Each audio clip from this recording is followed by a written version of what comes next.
C'est à la fois une chimère et un horizon, c'est le combat de toute une vie. Et quand on a des idées, qu'on essaie de les défendre, je crois que c'est ce qui nous maintient en vie. Après un combat de 40 ans dans le syndicalisme, un petit peu en politique, etc., et des expériences diverses, je crois que ça fait partie des choses avec l'art, la création musicale, la littéraire et tout ça qui m'ont permis de rester en vie.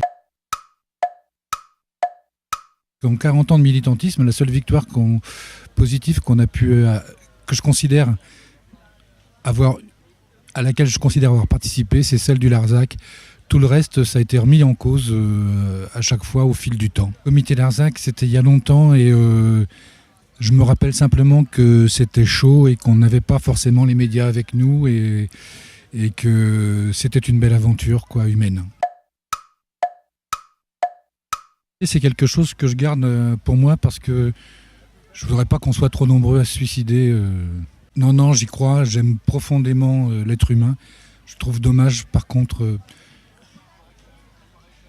que des vies soient un petit peu gâchées par manque de curiosité et des fois ça me fait de la peine de voir des copains partir emportés par des maladies alors que c'était des bibliothèques vivantes et des sources d'inspiration énormes. Il faut mélanger tout ça ensemble. Il faut décloisonner un petit peu cette manière de voir. La jeunesse d'aujourd'hui, moi j'y crois, comme dirait Jacques de Broncard. Et puis la vieillesse, elle a peut-être beaucoup plus tendance à vouloir partager aujourd'hui qu'il y a quelques dizaines d'années. Il y a un moyen de construire quelque chose tous ensemble parce qu'on est tous dans le même bateau, quel que soit notre âge, nos couleurs, nos histoires personnelles. Et si le bateau coule, c'est tout le monde qui va y passer, Des gens qui sont partis de rien et qui ont créé des réserves naturelles. Je connais des gens qui étaient ajusteurs-outilleurs et qui chez eux avaient des bibliothèques monstrueuses dont ils connaissaient tous les ouvrages. Et pour moi, ce sont des héros de tous les jours. Il y a ceux qui sont créés un peu pour les médias, pour nous dire que finalement, il y a peut-être des exemples à suivre. Et puis il y a ceux qui tracent leur chemin seuls dans leur coin. Et ceux-là, je les aime beaucoup.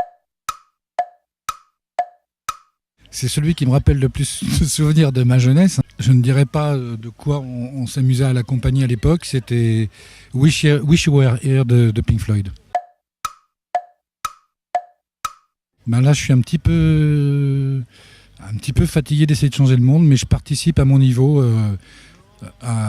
à la vie de ma commune où je fais partie du conseil des habitants, à l'accueil de migrants dont je fais partie du comité, à des commémorations historiques un petit peu où je participe un petit peu au niveau théâtral, et histoire de conserver la mémoire, et c'est déjà pas mal.